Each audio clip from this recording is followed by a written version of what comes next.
Thank you for tuning in into my channel where you find all about mixed media, art journal, collage, assemblage and anything else that sparks my interest. Hi, my name is Grob and I'm glad you are here. Hello, welcome back to our next project. What I have here is a large Strathmore watercolor block. It's a cold press. It is 16 by 20 inch or 40.6 by 50.8 centimeters. It's the 140 pound or 300 gram per square meter. What my plans are? Well, I'm doing mail art postcard, and I have recently started my own stamps, rubber stamps. I want to use those with the postcard, but I first need a background. I'm gonna talk more about my stamps in a separate video. Just not sure before this video or after this video. If it is before this video, I'm gonna put up the link here. Otherwise, I just recommend subscribe to my channel so you don't miss any of my videos I have. With no further ado, let's dive in. I want to use those mermaid markers from Jane Davenport. I want sort of a watercolor background, but I want them, they are very well saturated, so you really have to be careful that you don't get really strong colors, which is wonderful if you want them, but now I want really subtle colors, like really watery things. So I'm gonna first spray really heavily and spread it around, and my goal is afterwards I want to tilt my block. That's why I did leave the paper on the block, and there was something on my brush. Oh well, don't know what it is, so that the colors move around. So let's see what it looks like. I know you can't see a lot except the glare. I'm sorry about that, but I really need a lot of water so that it really spreads.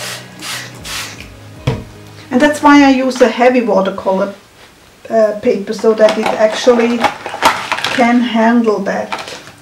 And what colors I want. And I'm simply gonna drop them in several places.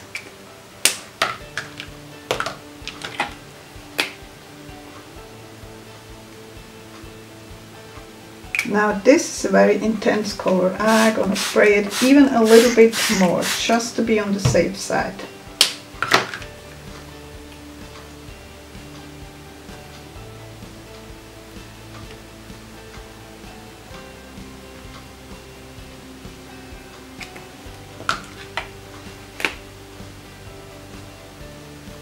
And that's a very light color, so I can add quite a bit.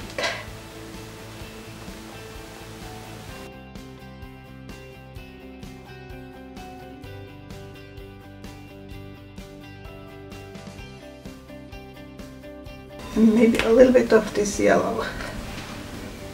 But this one is actually really empty. Okay, so a little bit more water, and it's going to be a mess on my table. Oh well.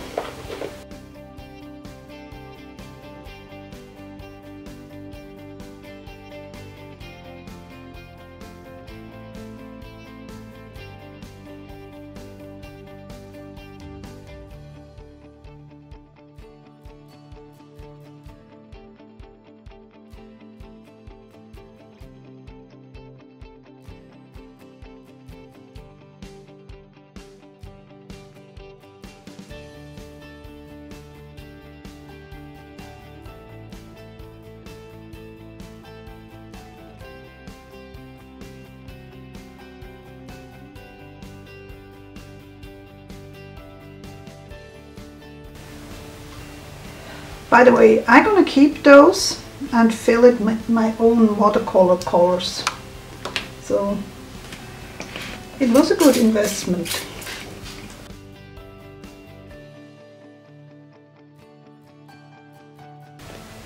Okay, now I'm gonna pick up some of the liquid, but not too much, but just to help the drying process a little bit. Now that has to dry completely. I will be back when it is dry again and I have cleaned up my mess. See you then. Okay, it is more or less dry. Now I want to separate it from the pad, and every pad has one place where there is no glue. It's glued all around 4 sides, but right here is a... Is it here? It's here, sorry. Where there is no glue, so I can... Let's see how you can see it. I mean, you see the color is slightly different here, so here is no glue. So I try to get in between, and in my opinion it works the best with the palette, with the metal palette knife, to remove the sheet from the pad. So now I want to get the most out of this paper, of course, so I'm gonna cut from this 20 by 16 inch watercolor paper. I'm gonna cut 13 postcards, which are 4 by 6, so that's the way how I get, that's all that's left. It's a 2 inch by 4 inch piece that doesn't give a postcard any longer. Anyway, I'm gonna cut it on my cutting mat off camera, and I will be back when I have cut everything. Sometimes talking is hard. So now I have my 13 postcards. I need 12 for that exchange. I'm in a group for artistic friends. We met on Zoom every Saturday. So that's all I have left over. I'm gonna keep it. You never know what you're gonna need it for. I do have this box. You probably know. Those who follow me since a while, they know I have boxes with this kind of stuff and boxes with the other kind of stuff, and I have a lot of boxes. Just saying. Real quick, just wanted to show you those 2 stamp sets. They're either already on the web page when you're watching this video, or they're gonna be soon on the web page, depending a little bit when I upload this video. But today it is about the mail art postcard. I really like to do that. I like the idea of sending postcards to people who are artsy too, which appreciate it much more than... Nothing against standard people, but you know what I mean. They just don't see the same thing in those kind of handmade stuff. I decided to use one of my angel girls for this postcards. I'm gonna add also other things. I have already prepped quite a bit of those, and as I said, there's gonna be a separate video just about the stamps and how I use them and how I prep them to use them really. What I like to do when I stamp, I like to have a little bit of fun foam underneath. Also, I have it already mounted on some foam. It never hurts to have really good cushion, so the stamp gets clear if we want it clear. We don't always want it clear, but with this angel I really want it clear. And as I said, I have to do 12 cards, and obviously I don't make you watch 12 times me stamping this angel. So I'm gonna stamp like 2 or 3, and then I'm gonna stop the camera, and when I'm coming to the next step I'm gonna do with other 2-3 cards what I'm gonna do more with them. I don't make you watch for hours.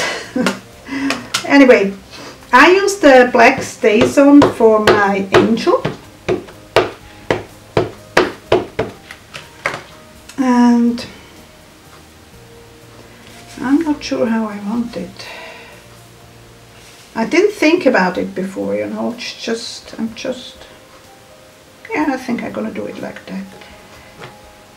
Give it a little bit of time, and my acrylic box is slightly too small, but I have either this small or then the really large one, which aren't comfortable either.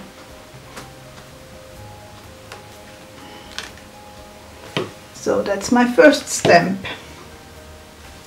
and it looks like I didn't do too well of a job here, so I have to take a little bit more care here, which is this side over here. You always have to think into the reverse, so maybe I didn't add enough ink there. But you always can go in with the black marker and fill in what is missing, and thinking about how I want it, and I think this time I want it like that.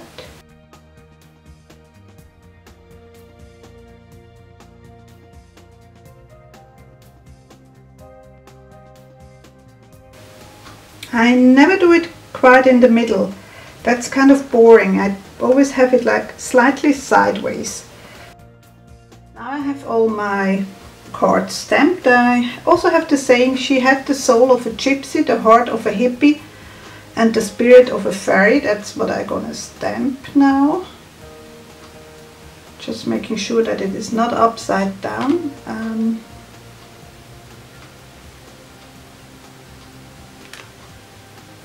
Worked out. That's the direction it has to go. And again, I'm gonna vary the places where I have the feeling I would like them.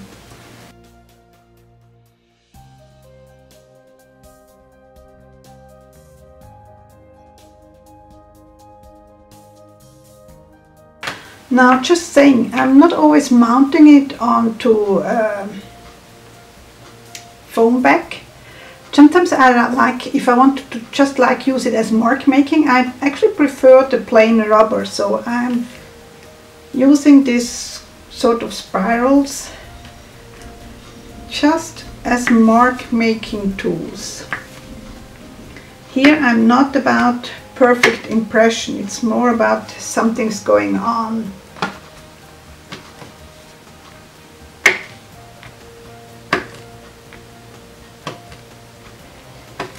Depending a little bit on the pattern, how I use it. And by the way, if I have some black where I don't want it, I just use a wet towel. So yeah, it's depending a little bit on what I'm gonna use it for. I mean, the sayings and the faces I always wanted usually clear, so I rather gonna mount it with some foam. While those kind of things, I'm more about mark making.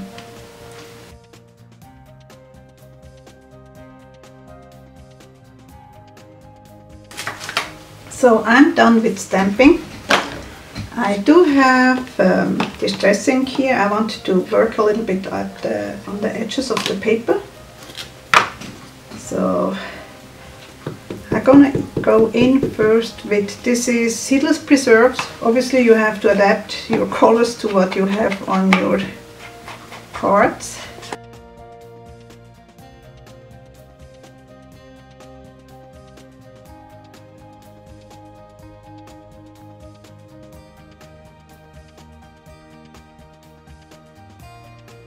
Now I also have the really dark ground espresso here. It's not black, but it's really dark, and it's not walnut stain. So yeah, something in between. I want to add a second border, but this time just on the edge of the paper. I did hold, for this I did hold it like slightly on an angle. This time I'm gonna go very perpendicular, so that I only have it really at the edge of the paper, not going into the paper.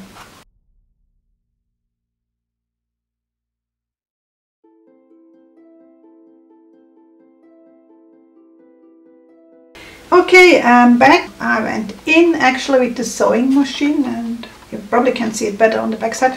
I did the first row pretty much as straight as I can. I mean, it's not perfect.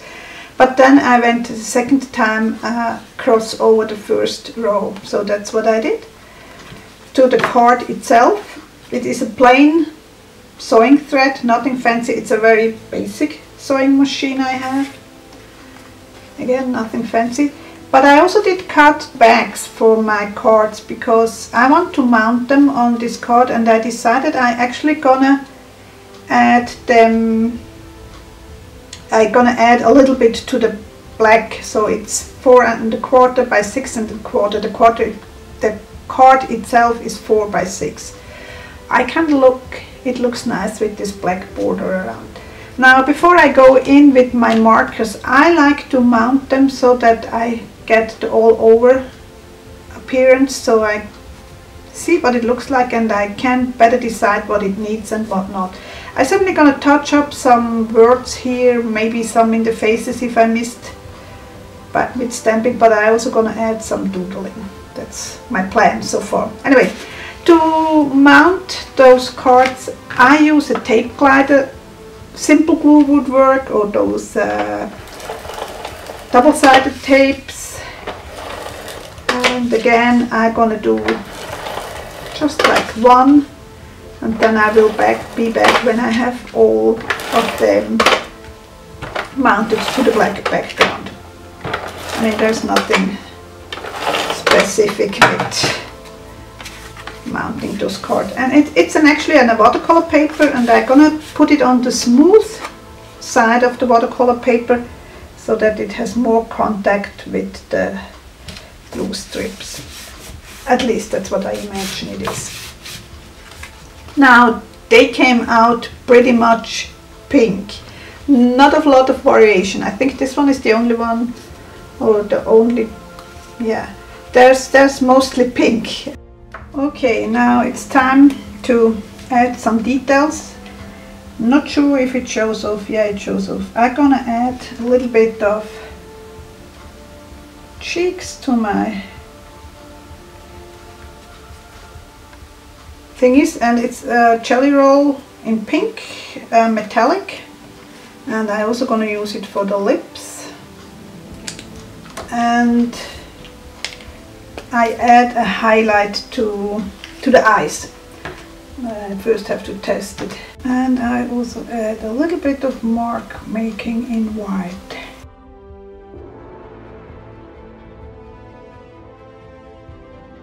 Now each card gonna be slightly different again.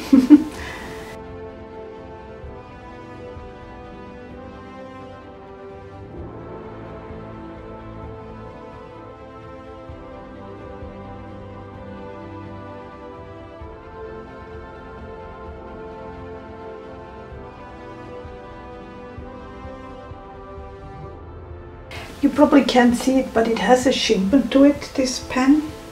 But maybe in the close-up picture it shows off better.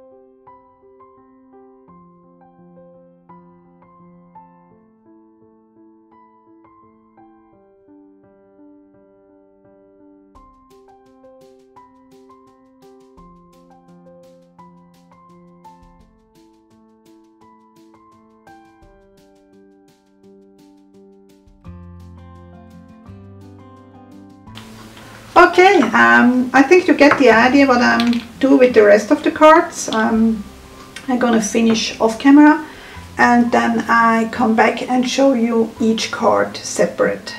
Okay, here we are with 12 cards. The watercolor background is more uniform than I have envisioned, but that's often so. So that's the most different card. It's a lot of blues here. I did use a little bit of jelly roll, which is a metallic, not sure if you can see it, and then a Postcard pen to do highlights and some mark making in white. That doesn't pick up at the camera at all, but she has glimmery cheeks and the white mark making. Here is one where you actually really can see the pink metallic jelly roll I have used for her cheeks and for her lips. And again, white for her highlights in the eyes and mark making.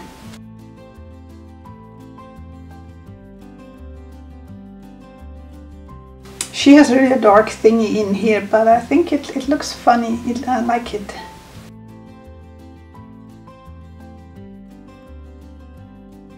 Again, you probably can't see it. Yeah, maybe something like, yeah, here we go. Here you can see it, the metallic shine of the cheeks and the lips. Okay, I hope you enjoyed this video and I hope to see you soon again. Take care, bye.